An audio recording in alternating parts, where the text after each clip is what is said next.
Good morning, everyone. Ravenflower here.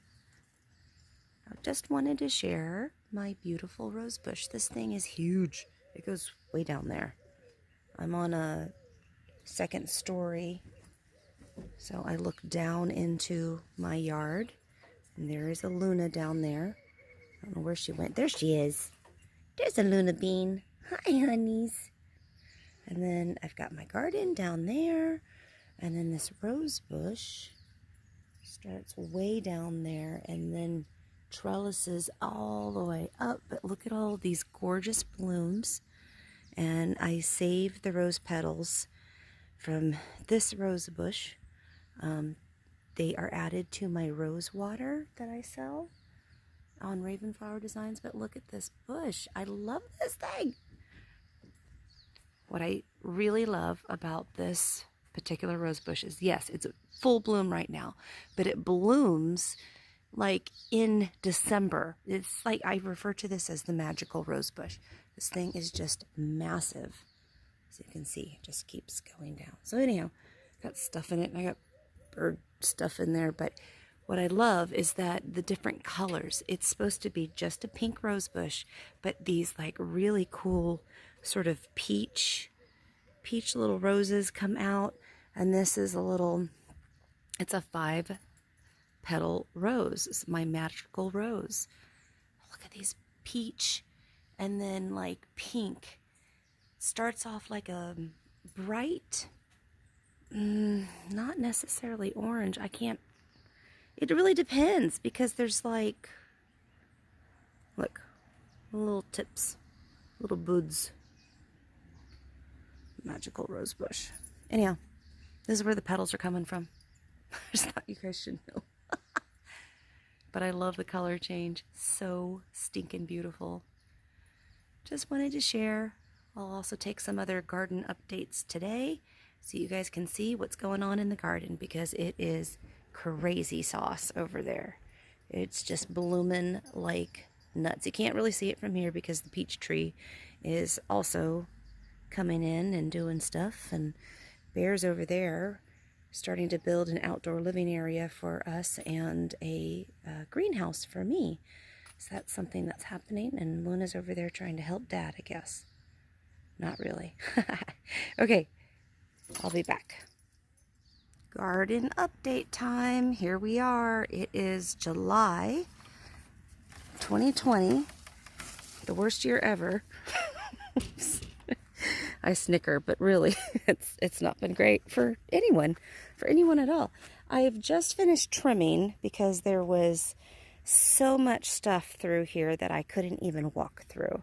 So let's go through the garden again. Last time we went through, we were just finished planting and planting seedlings as well as planting others.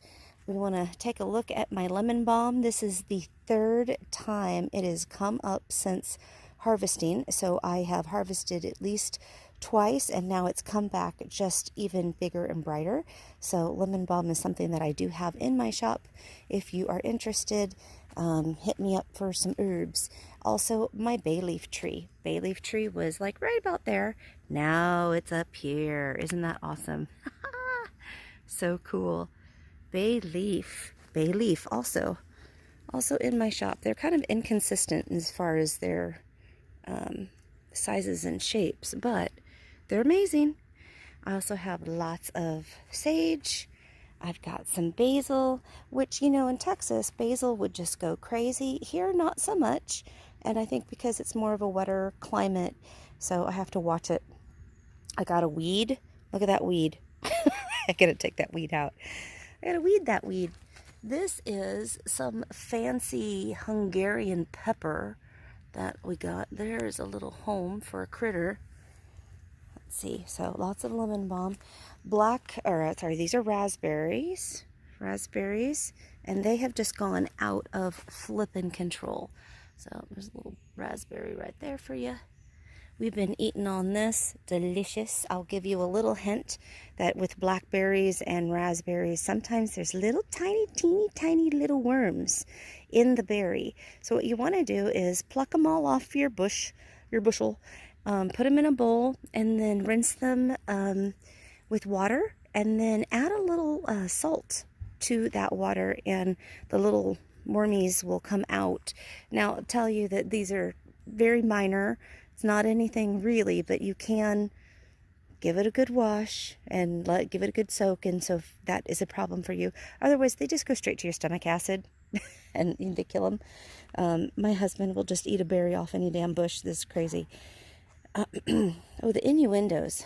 It's too early for this. Okay, so no, Luna, no. She wants to be on camera too. She hears Bruce. Bruce is over there barking. So now they gotta talk. Luna, please no. Please no, babe. Please no. It's too early, baby. Too early. Oh, goodness. It's morning bark. Anyhow, tomatoes. 1, 2, 3, 4. So we've got little tomatoes on the vine. They're coming. They're doing their stuff. Come on, little mater. Come in focus. He doesn't want to. He says no. Oh, there he is. Little mater. We've got these guys, which is a cherry tomato. These ones are some Romas, little Roma tomatoes coming out. And then we've got a different kind of like a beefier Roma, and then regular huge tomatoes over here, which I wanted to say, oh, yep, it's down there. I see it somewhere. Can you guys see it? You can't see it through. Oh, see it? See if I can. There it goes. The little tomatoes. I've got zucchinis coming out. Big, huge zucchinis about to come out. Big flowers. My little strawberries, my wild strawberries aren't doing so well in this little pot. Luna, please stop. Please stop. That's enough. Okay, look at this. Look at this leaf, or this flower, this squash flower. Isn't that beautiful? It's a big zucchinis. Zucchinis, and they're down there. They're getting ready to come out, doing their stuff. So pretty. I've got my massive rosemary over here. I've got blackberries and raspberries intruding. I've got to trim those out and cut them out. I've got a little bit of some weeding to do over here. I've got blueberries. Blueberries coming. As you can see on the outside of my garden, all of my lavender and daisies. Look at all that over there. Pretty awesome. But I have blueberries. Then I have my olive tree. So that's something else that you will find here. I've got olives and olive tree. And notice here's the little tiny olives on the bush, on the tree there. If I can get them coming in. I want to come in. There they are. You see that? Those are little olives in the making. I have my massive rosemary bush. Massive. It's huge. It's as tall as I am. It's massive. And then we've got artichokes trying to grow over there, but I think I need to do some weeding and give them some room. I've also got another strawberry patch over there, and I can't even get to them because Herb Island is so big. And you say, what is Herb Island? This is Herb Island. Let me zoom out. I don't have a whole lot of room to zoom in or zoom out. But that's Herb Island. So you've got the rosemary bush, then you've got purple sage down over here, you've got chives and all kinds of stuff, and then thyme and marjoram down on the bottom. And there's a spider web right there, so I'm not walking through there. I will go the other way. Okay, then we have asparagus. We've got a few different kinds of kale. We've got 2 different kinds of green beans, traditional green bean in the back there, and then these purple green beans. And then there are carrots next to them. Let's go this way. We've got poppies and borage. Oh, don't know if you guys know what borage is, but I'll show you in just a second. Oh, okay. Apple tree. Cherry tree. More strawberries. And then we've got like this little poppy forest that has happened here. And I did not plant these poppies, so I'm very excited to see them. They have just been growing. So these gorgeous kind of like lavender poppies. I love poppies. I love roses. Probably my 2 favorite flowers. And then this is borage. It actually is edible, and they call it the witch's plant. I wonder why. Five-pointed star. Very pretty, very pretty. But it actually has like a cucumber sort of flavor to it, and you can chop it up and eat it. Good medicinal plant, and do some research on borage. But that is something that I'm harvesting here soon, because there's 1, 2, 3. I just watered, so now everything's sort of laying over, as you can see here. It's just sort of laying over. I backed up a little bit so you guys can see, but these poppies keep coming, and there's more pods and more. This right here is a new little poppy coming up. So I'm going to let them do their thing. The bees love it. And there's a backup of Herb Island. See how big that rosemary bush is? It's huge. So we've got our apples coming out. This is a blend of 3 different kinds of apples. I chop them up and either make a pie, or I also chop them up and slice them in rounds, and also sell those on the shop as well. I have those. Peach tree is doing really good.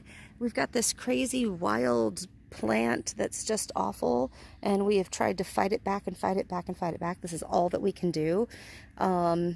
I think this winter I'm going to come in and I'm just going to spray this area where there's not supposed to be, you know, plants. Hopefully that will do its deed. We've got the greenhouse panels over there. There's supposed to be a greenhouse right in this area.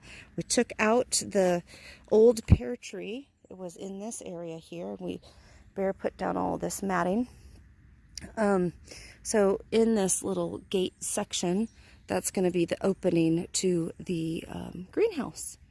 And then we've got our peach tree. This is a frost peach tree, and they are delicious. Absolutely delicious. Bear came in and really trimmed back the tree with his friend, who was a professional on Zoom or something. They did something like that just so that they can get the best out of this tree, because it was overrun, and so it needed some trimming. So there you can see them up there. They're going to be delicious. But that's really an August situation. August and September, you're going to see those, and then you're going to see this in the next couple of weeks. The apples will be ready to go. And then here's my beautiful green beans. I love them. I love the way a green bean just goes up the stalk. Little stalk goes way up there on the poles. Beautiful, beautiful. And the purple ones, look at the purples. Aren't they cool? I think they're cool looking. Okay, so that's garden update. There you go. And then, oh, since I'm down here, you can see how big the rose bush actually is. So I'm leaving my little garden. And then you can see, so there's my, whoop, no, you can't see because of that sun. Let me go this way. So up there's my deck, my front deck, and that's where I was on the other side of this rose bush, but you can see how tall it is. So down about here is where the ground is, and that's how tall that sucker is. Look around the other side and see if I can't make a good distinction. Oh, I can also show you my hollyhock too. Okay, so there you go. That's how big that rose bush is. My magical rose bush. I love it. Japanese maple. This is the little oak tree. Remember long time ago when our neighbors cut down that oak? We took the acorns and we planted a tree. This was one of our little trees that made it all the way from Texas. Up here, I refer to this as my Mimi's Memorial Garden. My Mimi was an adopted mom, family member. Love her so much. She passed away last March, not this past March, the March before. And it's just been not great, but she's the one that's taught us all about gardening and whatnot. So I made this little memorial garden to her. So she loves hollyhocks. I planted hollyhocks, and there's mums coming up. There were all kinds of bulbs and flowering plants that were in there in the spring, and I didn't show you that. I'm sorry, missed it. But yes, here is my little raven sniffing its flowers. Sniff, sniff. But my porch is a little messy. And there's the other side of that bush. And then down into the garden. Oh, and there's a buck just walking around. Hello, Bucky. How you doing today? Doing good? Just traffic going by. There it goes. See you later, Bucky. It's like living in a Disney movie. All right, so garden update. That was summer, and we will see you again in the fall for the garden update anyhow.